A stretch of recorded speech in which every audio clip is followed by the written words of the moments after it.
Yo, so I'm in Nashville, Tennessee for no particular good reason. And there was another little horse thought, horse brains, that I had a few days ago, and I wrote down in my notes thinking about when I was starting this channel, and I was just thinking about I guess the culture surrounding being wrong, because you know, there's been points in my life where I've been wrong.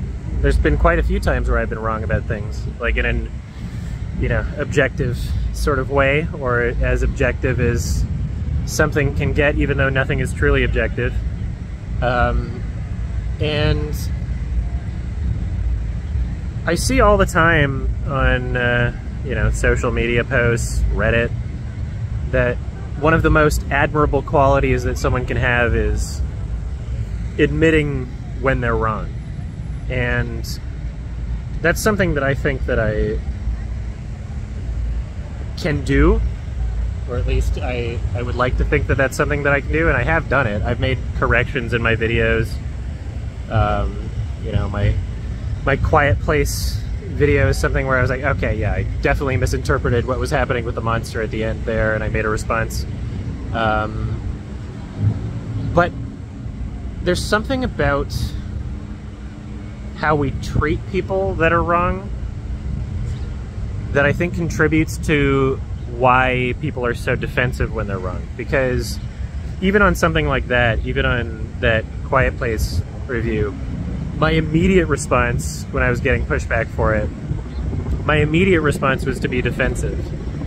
And that's like a natural human response. And I think a big reason why that is because, you know, there's this culture of like, oh, you're wrong, therefore your opinions are invalid on all these other things. And people kind of treat people like shit when they're wrong about something. And I would like to think that I don't contribute to that. I would like to think that in general, you know, I'm pretty okay with people being wrong about certain things, you know. Depending on the degree. I know I made my Kimba video, but at the same time, you know, like if you weren't like a company or a law professor, you know, I censored your name. You know, if you made like a dumb tweet about Kimba that got viral, and you know, you became relevant to the conversation in a particular way, and I had to include it in my video to tell the story about why people believe all the bullshit about Kimba. You know, like, I put it in there, but I blurred the name. You know, I didn't encourage harassment of any kind. So I'd like to think that I don't contribute to that sort of thing. But I guess part of what I'm trying to say is the reason why people get so defensive about being wrong is because of how we treat people when they're wrong. And I think it should be okay to be wrong. I think it should be okay to be wrong about something and be like, oh, you know what? I was mistaken. But unfortunately, even though I'm comfortable about being wrong with things, and that's my default gut initial reaction, unfortunately, the culture surrounding being wrong enforces this weird sort of like, oh, your credibility is at stake for being wrong about a certain thing. Like, no matter how credible you are, no matter how smart you are, you could be like the biggest genius in the world. You've still been wrong about something. You've still said something stupid. And the people who have documented their lives the most, the people who stream everything that they say, the people who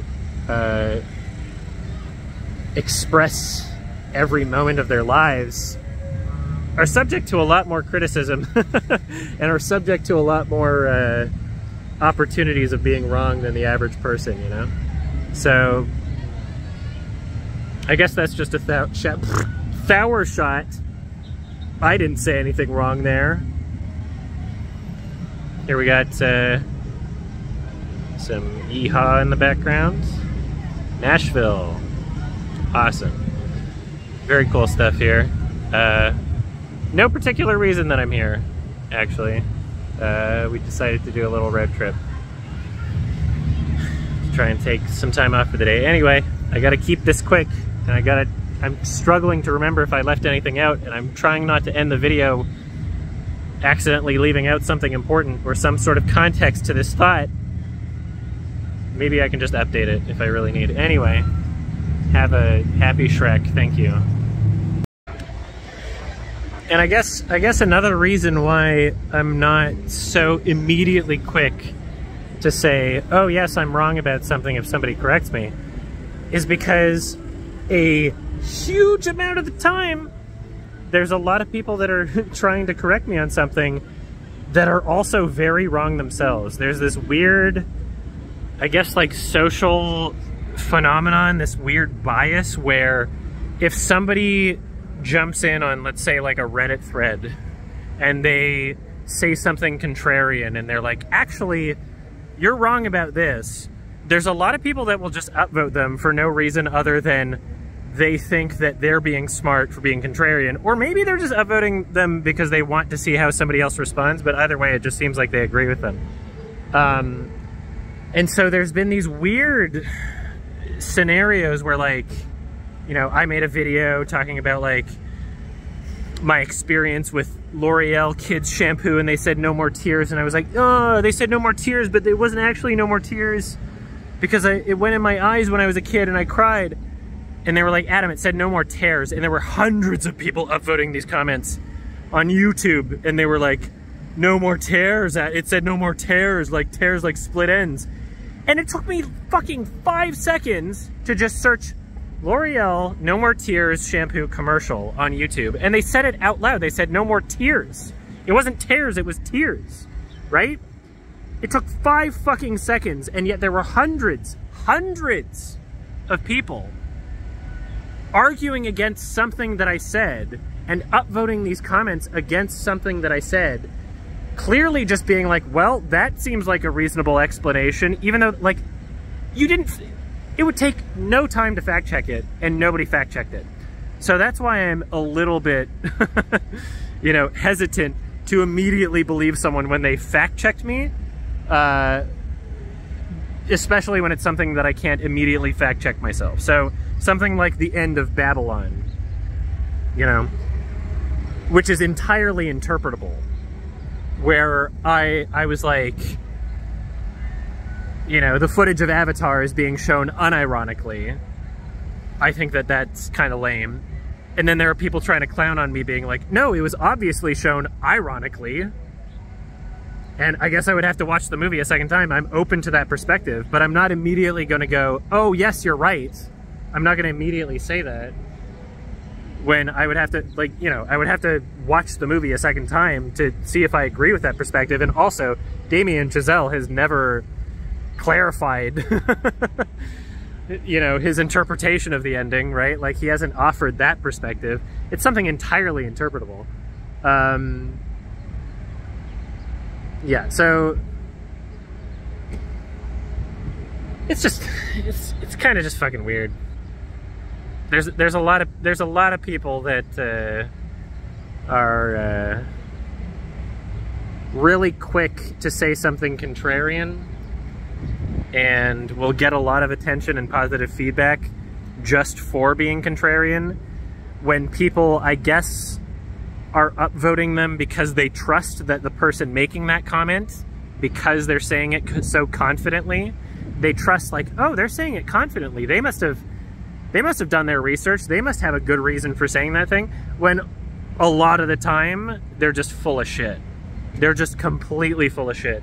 And it's very frustrating to exist in a sphere and on a platform where that's a thing, YouTube, Reddit, etc. So yeah, if somebody immediately tries to correct me on something and I don't have the ability to fact check them, then yeah, of course I'm not going to be like, oh yeah, you're right. You know, what was the other thing in A Quiet Place? The grain silo physics. People were like, Adam, that happens all the time. People get sucked into grain. There's like training videos against it and stuff. Like that's a normal thing that people experience, and people die all the time from it.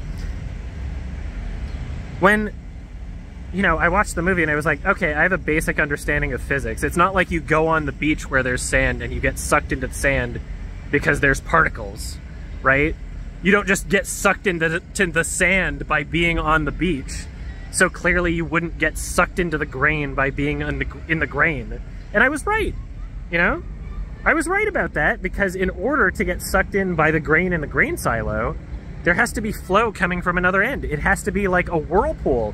Like if you were in water and there was flow coming out from the bottom of the pool, sucking into something else, or flowing into something else, right? It doesn't, you don't just, it's not like a whirlpool would create itself in water if there's no flow coming out from anywhere. You know, if you're buoyant on top of water, you wouldn't just like get sunk to the bottom. In the same way that if you're standing on sand, you wouldn't get sucked to the bottom. In the same way that if you're standing on grain, you wouldn't get stuck to the bottom. And so, yeah, that was frustrating, because in a review that I made where I was incorrect about certain things, like the sound frequency of the... It's such a stupid movie, even when you consider the things that I interpreted wrong about it, it's still so stupid.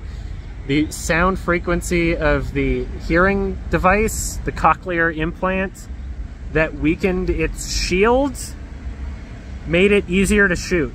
And I missed that part because I was still thinking about all the other stupid shit in the movie.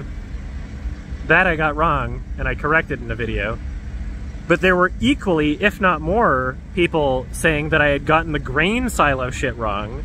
I think there were more people trying to fucking clown on me for that shit than the parts that I actually got wrong. And so, yeah. Like, it's weird. It's weird not only to have people trying to correct you about things that they're wrong about, but not being corrected by anybody until me, myself, makes a video saying, no, I looked it up, this is why you're wrong about it. Like, people, it's so weird. People will just follow this hive mind of being like, oh yeah, these people said Adam was wrong, so he's wrong, and so we're gonna follow what these other people say about him being wrong. And it's like, why do I have to be the one to just do a simple Google search and say, no, here's a resource, why you're incorrect about that? Why do I have to be the one to do, like, you'd think that like a hive mind of people on the internet would just do that for me. Like, why should I have to be the one to do that? That was my whole experience with Kimba. I was making that whole fucking video, I was streaming all my research for that shit, and there were still people being like, oh yeah, you're completely wrong about this, and then insert XYZ things that I wound up debunking by the end of it. Like, you could have done the research. You could have done this. You could have been a part of the hive mind of people that did it. Why do I have to do that shit? So yeah, sometimes it's difficult for me to immediately bow down to people and be like, oh yes, you have submitted an opinion that contradicts mine, and you say that I'm wrong about something. So, you know, am I immediately going to be like, oh yeah, you're wrong, like you're correct about that, and I'm wrong? No. No, I'm going to have to look it up for myself. So that's why it's difficult for me to immediately immediately correct myself on things, even if I am wrong, because I have to look it up for myself, you know? I have a good amount of self-doubt, and I have a good amount of doubt on other people trying to correct me. Anyway, this turned out to be a very long rant, so I'm going to end it right now. And I'm glad I didn't name the channel something that implied that these videos would be short, because I'm already contradicting what that would be. This is Horse Brains. Exclusive Horse Brains. Thank you.